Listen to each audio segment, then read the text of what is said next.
Hello friends and welcome back to my channel. Spoiler alert, I still haven't figured out the weird zoom focus wiggle, so I'm sorry. I hope it's not too distracting. I know it's more visible on the line art process and it's not so much visible during the coloring part. It is still kind of funny looking at it now. It looks like my sketch is floating. Anyhow, alright, today I am drawing a character which I designed for a Pathfinder campaign.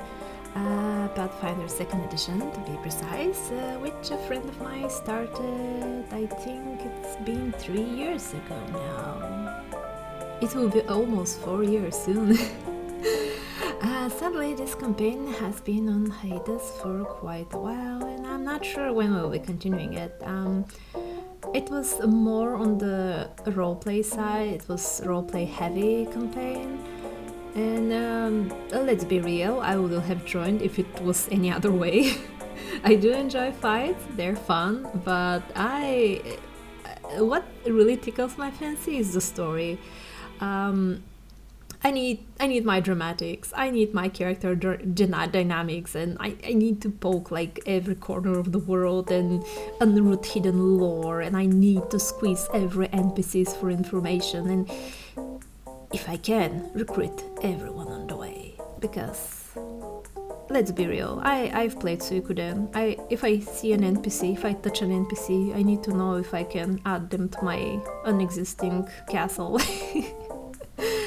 But yeah, I tend to be a bit picky on what kind of campaigns I'm joining. I need to be familiar with the DM style before I leap into a campaign, and luckily this one has been a friend of mine for a very long time, and I've been familiar with her style, and we have been DMing together some roleplay servers long ago. It was not Pathfinder related, so something else, but yeah, I'm familiar with her stuff, so I was like, yes, let me join. Although my friend's setting is a bit more on the grim, dark, political side, and I tend to be not a huge fan of those. Nothing bad, like, I feel like I need to lean more towards the whimsy over the past couple of years. I feel like my mental fortitude to deal with such dark subjects in fiction kinda grew thin. Even though myself as a DM long ago would make stories tailored over such settings, but it feels like I said, over the past couple of years, maybe 5 or so years, I just don't really have the fortitude for this kind of stuff anymore. It's not super thin, but it's not like I need a campaign or story or setting that is equal to Saturday morning cartoon, no. But I do kind of want a happy ending.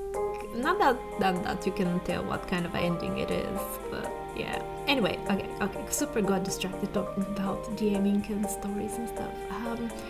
Alright, so about the character, her name is Eloise, and she's an elf. What was the word? Archaeologist, yes. Not bad, for a moment my English failed me. She is from a country that is a neighbor to the country where the action was taking place in.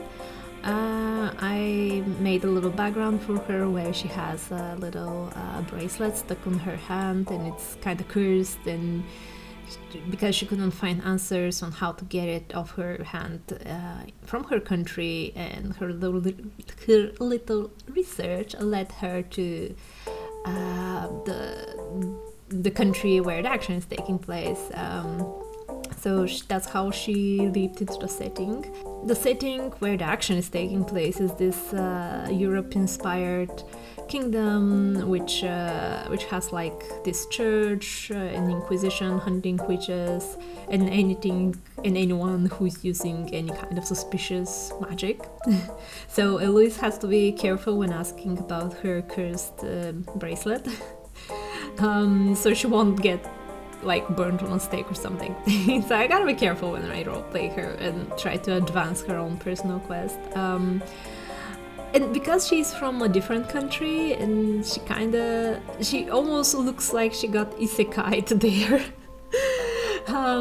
It's super amusing to me to roleplay. I really love roleplaying her sounding super flabbergasted at pretty much everything, which is normal for the native people there. Like, she would outright go and question inquisitors like, "Sir, are you aware you're murdering innocent people without a trial? That's not a trial, it's mockery."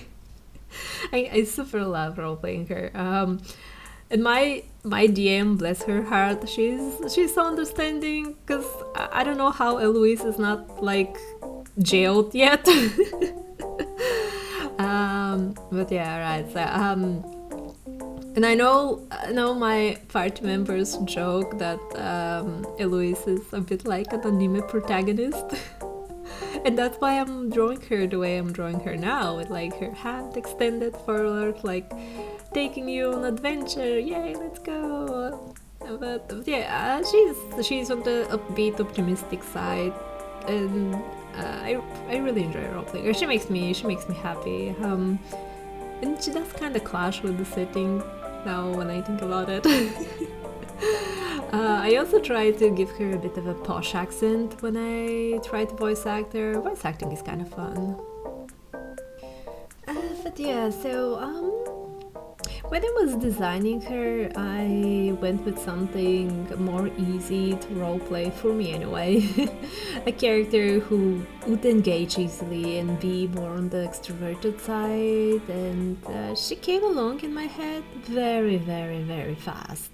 Which isn't often the case with me when I'm designing an OC. At least when I'm designing OC out of nowhere. Like I said, she was not revamped, or I didn't use an older OC to like use as a base, so she is pretty new. But because I designed her just for this campaign, and now that the campaign is on pause, I'm not sure what to do with her. She doesn't have a home or a world setting where I can sneak her in and kind of imagine stories with her in my head, and they're just kind of hanging in my head. Maybe I will give her some kind of original story someday, eventually. Maybe something in the future. Even if we resume the campaign, I'm not sure if I will continue with her. Maybe I will roll a different character and retire her. Like I said, the setting is more on the dark, political and serious side, and she's this nosy steampunk elf girl who is so on the idealistic side, and I don't know, I feel like she clashes a bit too much with the serious tone. Not that she's like completely delusional with her idea of justice and stuff, but at the same time I feel like my inspiration for her has started to dim in the setting and the story so far. Or maybe I'm in some weird mood. I don't know. Maybe it's because the campaign has been on such a long pause, and maybe the inspiration will come back. I don't know. But she did get to adopt 2 goblins. Maybe 3 goblins? Was it? Definitely 2 goblins. But I think we adopted the 3rd goblin as well, and a bandit. Or was it 2 bandits? There was definitely at least 1 bandit that we adopted. Like I said, if we can adopt an NPC, we'll try to adopt it. Oh, I never got to mention her class. She's a swashbuckler.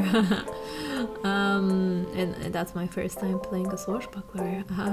Her weapon is a rapier, and my party mates joke that her rapier is called diplomacy because she has her highest score should be diplomacy as far as I remember. I can't really get access to her sheet right now, but pretty sure it was diplomacy because she is all about negotiating first.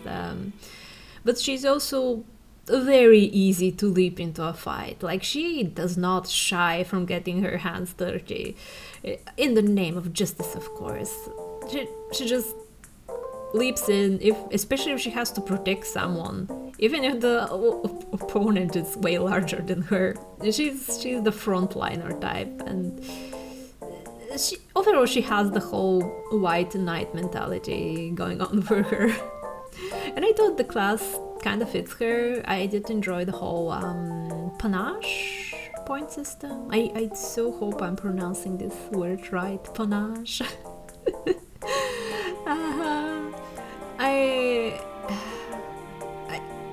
Because it felt like she can be a bit on the dramatic side, but not over dramatic.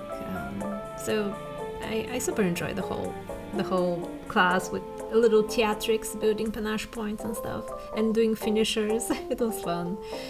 I do generally enjoy building a sheet tailored over what is in character for the character rather than what is optimal for the gameplay.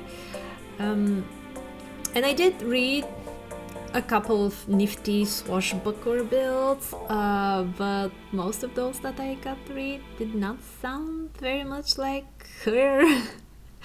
And I do enjoy when my toolkit matches what is in character for me. And I know some people like build a sheet first before they build the character, like they tailor like the whole thing like in a way to be powerful in a gameplay or useful in a gameplay, and have the gameplay as a perspective for their stuff. And I'm exactly the other way around. I design the character first and then start building skills and think what will be fitting for the character, because for me the roleplay is the end game really.